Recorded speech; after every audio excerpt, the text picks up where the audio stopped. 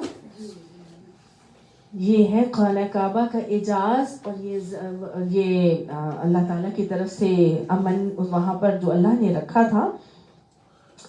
تو یہ سمجھ میں آیا پھر آپ کو کہ یہ اولاد کے ساتھ پھر صحیح رویہ کیا ہونا چاہیے. اولاد کے ساتھ تربیت میں صحیح رویہ حضرت ابراہیم علیہ السلام کا ہم کو نظر آتا ہے کہ انہوں نے اپنی اولاد کو سب کچھ مل سکتا تھا نا وہاں پر. اگر وہ واپس حضرت اسماعیل پیدا ہوئے تھے تو بجائے اس کے کہ غیر وادی غیر ذی زرع میں چھوڑ کر آتے، وہ اڑ کے شہر چلے جاتے اور وہیں اپنے باپ کی گدی پہ بٹھا دیتے، اور وہاں بڑی آؤ بھگت بھی ہوتی، پیر چومے جاتے، پھلوں کے پھل دیے جاتے، عزت اور عہدے اقتدار ان کو ملتا، سب کچھ مل سکتا. لیکن حضرت ابراہیم علیہ السلام نے ہر چیز کو سائڈ پہ رکھا اور اپنے اللہ کے حکم کو پورا کرنے کے لیے اپنے بیٹے کو جا کے کیا کیا، اللہ کے وادی غیر ذی زرع میں چھوڑ آئے اور اللہ تعالیٰ سے دعا کرتے ہیں. میں اب اسی والی کیفیت میں دوبارہ آپ کو لے کر آ رہی ہوں جو میں نے بیچ میں چھوڑا تھا، کہ جب پلٹتے ہیں وہاں پر تو پھر اللہ تعالیٰ سے دعا کرتے ہیں کہ اللہ میں نے ربی انی اسکنت ذریتی بوادی غیر ذی زرع، کہ میں اللہ اپنے اولاد کے ایک حصے کو میں نے تیرے گھر کے پاس لا کے بسا دیا ہے، اور اللہ میں نے یہ اس لیے کیا ہے تاکہ یہ نماز قائم کرے. اپنی اولاد کو نمازی بنانے کے لیے انہوں نے اتنی بڑی قربانی دی تھی کہ اس بچے کو جا کے وہاں پر وادی غیر ذی زرع میں چھوڑ آئے تھے. تو میری اور آپ کی اولاد کیسے نمازی بنے گی؟ صرف دعائیں کرتے رہے ہم ان کے لیے؟ انہوں نے دعا بھی کی تھی، آخر میں کی تھی. سب سے پہلے کیا کی تھی؟ قربانی دی تھی. پھر انہوں نے کوشش کی تھی، پھر عمل کیا تھا اور بیٹے کو اللہ کے گھر سے جوڑا تھا، اور یعنی جوڑا تھا وہاں چھوڑا تھا ان کو، اور پھر اللہ نے دعا کی. آج ہم صرف دعائیں کرتے رہتے ہیں کہ اللہ میرے بیٹے کو نمازی بنا دے، اور کوشش ہماری کوئی نہیں. کیا ہم اپنے بچوں کو مسجدوں سے جوڑتے ہیں؟ کیا ہم اپنے بچوں کو مسجدوں میں لے جا کے وہاں آباد کرتے ہیں؟ کیا ہم اپنے بچوں کو اپنی اولادوں کو اللہ کے گھر کے چکر لگواتے ہیں؟ ہر مسجد اللہ کے گھر کی بیٹی ہے. میں نے اس دن بھی آپ کو بتایا تھا، خانہ کعبہ کے بعد دنیا میں پائی جانے والی ہر مسجد اس گھر کی بیٹی ہے. تو اس گھر میں نہیں اگر جا سکتے، اتنے وسائل نہیں ہیں، تو کم سے کم ہم اپنے محلے کی مسجدوں سے تو ان کو جوڑ سکتے ہیں. اللہ ہمارے بچوں کو، ہمارے گھروں کے مردوں کو، ہمارے بیٹوں کو مسجدوں کو آباد کرنے والا بنا. بھول جائیں کہ اگر ہم مسجدوں سے بچوں کو نہیں جوڑیں گے تو وہ ہمارے بچے نمازی بن جائیں. ان کو جوڑنا پڑے گا. ٹھیک ہے؟ تو رویہ آپ کو سمجھ میں آ رہا ہے کہ اولاد کی محبت میں اتنا نہیں ہو جانا کہ ان کے ساتھ بے جا لاڈ پیار کر کے اسپون فیڈنگ کریں اور ہر قسم کے ان کو آسائشیں اور ان کو نعمتوں سے کے اندر مالا مال رکھیں، بلکہ محبت ان کو میرا خیال ہے سب سے زیادہ ہوگی. 85 ایئرز میں جا کے ایک اولاد آ رہی ہے بیٹے نرینے کی شکل میں، ہمارے سے زیادہ ان کو پیاری ہوگی اپنی اولاد، جن کو اتنی عمر کے بعد ایک اولاد ملی ہے کہ نہیں؟ کیا ان کو اولاد پیاری نہیں تھی اور وہ ہر چیز اپنی اولاد کو نہیں دے سکتے تھے؟ پھر بھی اللہ کی اطاعت اور اللہ کی محبت کے لیے انہوں نے کیا کیا؟ اتنی بڑی قربانیاں دی. اپنا اپنا محاسبہ کرنا ہے ہمیں. ہم چاہتے ہیں کہ ہماری اولادیں نمازی بن جائیں، اللہ کی اطاعت گزار اور فرما بردار بن جائیں، تو پھر ہمیں ان رویوں کو اپنانا ہوگا. پھر کیا ہوا؟ جب تھوڑا عرصہ گزرا تو اللہ کی طرف سے حکم آیا کہ جاؤ اور اس گھر کی تعمیر کرو. اور اس گھر کی تعمیر میں اللہ تعالیٰ کی طرف سے جہاں ایک مقام ابراہیم کا پتھر دیا گیا، ایک میجیکل پتھر تھا جو اوپر نیچے بھی ہوتا تھا اور دائیں بائیں بھی گھومتا تھا، اور اس پر حضرت ابراہیم علیہ السلام کھڑے ہوتے تھے اور حضرت اسماعیل علیہ السلام بڑی بڑی برکس ان کو دیتے تھے، اور اس طرح انہوں نے جو بنیادیں تھیں جو منہدم ہو گئی تھی ان کو اٹھا کے انہوں نے خانہ کعبہ کا پوری دیوار تعمیر کی، اور ایک جگہ حجر اسود جہاں بھی ہے اس جگہ پر انہوں نے اس حجر اسود کو، یہ کالا پتھر تھا جو جنت کا پتھر تھا، اس کو وہاں پہ ماؤنٹ کر دیا، نصب کر دیا۔ خانہ کعبہ جس طرح ابھی بنا ہوا ہے اس طرح نہیں بنا ہوا تھا، بالکل یہ جو دروازہ ہے یہاں تک کی جو اوپر کی چوکھٹ یہاں تک کی اس کی دیواریں تھیں، اور چاروں طرف سے دیواریں تھیں، اور حتیم کا ایریا اس کے اندر شامل تھا، اور اس طرح سے خانہ کعبہ کو بنایا گیا تھا، اور اس میں کوئی چھت نہیں تھی، ٹھیک ہے۔ 2 دروازے تھے، ایک رائٹ جہاں بھی ہے، اور وہاں سے بالکل اپوزٹ کی طرف دوسرا دروازہ تھا، یہاں سے لوگ گزرتے تھے اور وہاں سے باہر نکل آتے تھے، ٹھیک ہے۔ تو خانہ کعبہ کی بار بار تعمیر ہوئی ہے، 10 مرتبہ اس کو تعمیر کیا گیا۔ سب سے پہلے حضرت جب آدم علیہ السلام کو نیچے اتارا گیا تو حضرت آدم نے اللہ تعالیٰ سے ریکویسٹ کی تھی کہ اللہ تعالیٰ کہ یہاں پر وہ جیسے بیت المعمور میں انہوں نے دیکھا تھا کہ فرشتے تسبیح کر رہے ہیں اور باقاعدہ طواف ہوتا ہے، تو انہوں نے اللہ تعالیٰ سے ریکویسٹ کی کہ یہاں پہ ایسی کوئی جگہ ہو جہاں پر ہم بھی طواف کیا کریں اور اس طرح تسبیح کیا کریں۔ تو پھر اللہ تعالیٰ نے ایک بادل کے ٹکڑے کو بھیجا اور فرشتوں نے اس جگہ کو مارک کر دیا۔ تو فرشتوں نے سب سے پہلے اس جگہ کی مارکنگ کی، اور حضرت آدم علیہ السلام نے وہاں پر پھر اس کی بنیادیں کھڑی کر دی۔ پھر اس کے بعد حضرت شیث علیہ السلام نے کی، جو کہ حضرت آدم علیہ السلام کے بیٹوں کے بیٹے تھے۔ اس کے بعد پھر یہاں پہ حضرت نوح علیہ السلام کا جب طوفان نوح آیا تو سب کچھ منہدم ہو گیا، اور یہ سب جو بنیادیں تھیں وہ اندر چلی گئی۔ ان بنیادوں کو اب کھڑا کرنا تھا، اور اس کھڑا کرنے پر تعمیر کروائی گئی حضرت ابراہیم علیہ السلام اور اسماعیل علیہ السلام سے۔ اور پھر کہا گیا کہ یہ اللہ کا جو اب آ رہا ہے کہ وَاتَّخِذُوا مِن مَقَامِ إِبْرَاهِيمَ مُصَلًّى، کہ مقام ابراہیم کو جائے نماز بنا لو، مصلی بنا لو، کہ جہاں پر حضرت ابراہیم علیہ السلام کھڑے ہو کر نماز پڑھیں۔ تو یہ وہ آیت ہے کہ جب اللہ تعالیٰ نے قرآن پاک میں اتاری، تو اس سے پہلے حضرت عمر رضی اللہ عنہ کی بڑی دلی خواہش ہوتی تھی کہ یہ جو مقام ابراہیم کا پتھر ہے اس جگہ پر جو طواف کے نفل ہے نا ان کو ادا کیا جائے، اس کی بڑی سگنیفیکینس ہے، تو اس جگہ پر طواف کے نفل ادا کرنے کا کوئی حکم آ جائے تو بڑا اچھا ہے۔ تو 3 مواقع قرآن پاک کے ایسے ہوئے کہ جو حضرت عمر کہتے ہیں کہ جو میرے مائنڈ میں تھا اللہ تعالیٰ نے وہ چیز قرآن پاک میں حکم کے طور پہ نازل کر دی، جن میں سے ایک یہ حکم ہے کہ طواف کے بعد 2 رکعت نفل جو ہے وہ مقام ابراہیم پر پڑھ لیا جائے۔ تو مقام ابراہیم کا جو آج کل کا جو پتھر ہے، یہ پتھر بیسیکلی وہ پتھر تھا میجیکل سا کہ جس پہ کھڑے ہو کے جب وہ تعمیر کر رہے تھے تو حضرت ابراہیم علیہ السلام کے نقش پاک کو اللہ تعالیٰ نے محفوظ کر دیا۔ اس پہ حضرت ابراہیم علیہ السلام کے قدموں کے نشانات جیسے ثبت ہو گئے، جیسے موم کے اوپر ہوتے ہیں۔ کیوں کیا اللہ نے ایسا؟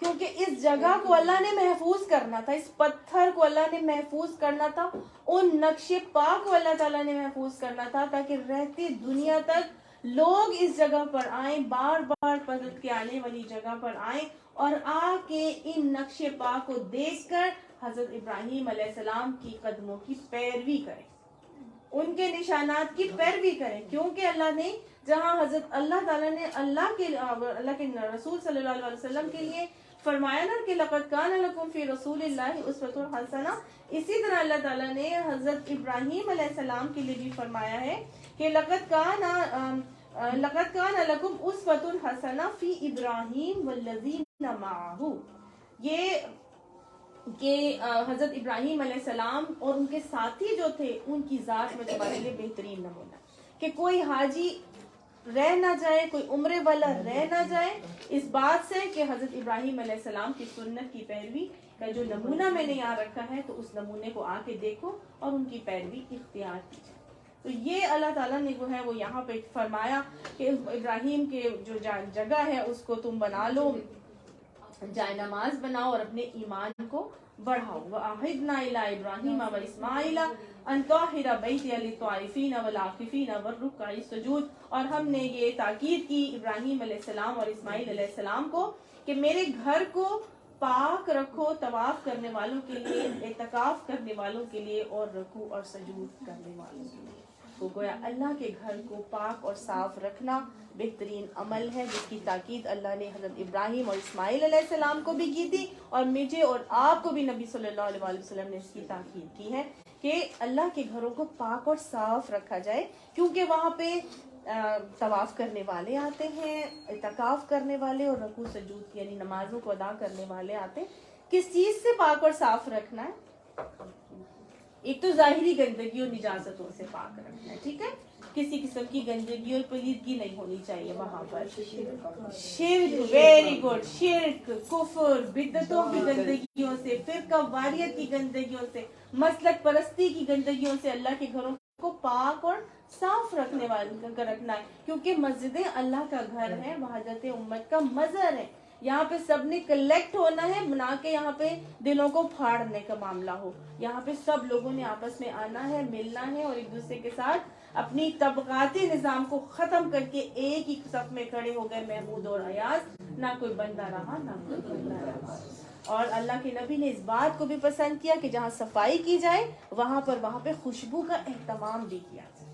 تو مسجدوں کے اندر آنے سے کے والوں کو خاص طور سے تاکید ہے کہ خوشبو لگا کر آئیں، اور ایسی چیزیں مت کھا کر آئیں جن کی وجہ سے ناگواری ہوتی ہے یا نازیبا بدبو منہ سے آتی ہو یا جسم سے آتی ہو، ٹھیک ہے۔ تو ان چیزوں کا اہتمام کرنے کا حکم بھی ہے، اور اس کا بہت اجر بھی ہے۔ آپ صلی اللہ علیہ وسلم نے خود اپنے نمونے سے بھی کر کے دکھایا کہ ایک مرتبہ بلغم یا کچھ لگی ہوئی تھی گندگی، تو آپ صلی اللہ علیہ وسلم نے خود اپنے ناخن سے اس کو کھرچ کے صاف کر دیا۔ ایک مرتبہ ایک شخص آیا، اس نے کہیں پیشاب کر دیا، آپ صلی اللہ علیہ وسلم نے اس کو اس وقت تو نہیں ٹوکا، لیکن پھر ایک منگوائی بالٹی پانی والی منگوائی، اس کے اوپر بہایا، اور پھر سب کو بتایا، اس کو بھی پتا چلا کہ بھئی یہ مسجد ہے، ان کاموں کے لیے نہیں ہوتی، یہ اللہ کا گھر ہے، اس کو پاک اور صاف ہی رکھنا چاہیے۔ تو یہ بہت ہی جو صفائی کرنے والی تھی اس کی تو اللہ کے نبی نے ایسی عزت افزائی کی کہ کچھ دنوں تک وہ نہیں آ رہی تھی جو مسجد کی صفائی کیا کرتی، تو اللہ کے نبی نے پوچھا کہ وہ کیوں نظر نہیں آ رہی، تو بتایا گیا کہ وہ تو فوت ہو گئی۔ تو آپ سے بڑا ناراض ہوئے، آپ نے فرمایا کہ مجھے کیوں نہیں بتایا کہ وہ فوت ہو گئی۔ پھر آپ نے اس کی غائبانہ نماز جنازہ بھی پڑھائی اور اس کے گھر جو ہے اس کے تعزیت کے لیے گئے، ٹھیک ہے۔ تو اللہ تعالیٰ ہمیں بھی نمازی بنائے، ہمارے بچوں کو نمازی بنائے، ہمیں مسجدوں کے اندر آباد کرنے کی توفیق عطا فرمائے، ہماری اولادوں کو، گھر والوں کو مسجدیں آباد کرنے والے لوگوں میں شامل فرمائے۔ اللہ تعالیٰ ہمیں وہ باتیں سمجھائے جو اللہ یہاں سے مجھے اور آپ کو سمجھانا اور سکھانا چاہتے ہیں۔ حضرت ابراہیم علیہ السلام کی ذات میں بے شمار نمونے ہیں، اگلی آیات کے اندر اور پڑھیں گے کہ آپ نے پھر دعائیں مانگی اور کیا کیا مانگی۔ اللہ تعالیٰ ہمیں یہ باتیں سمجھائے۔ وقت ختم ہو گیا انشاءاللہ، اب اس کو ہم ختم کرتے ہیں، نیکسٹ کلاس میں پھر شروع کریں گے۔ صدق اللہ العظیم، آمین ثم آمین، وما علینا الا البلاغ۔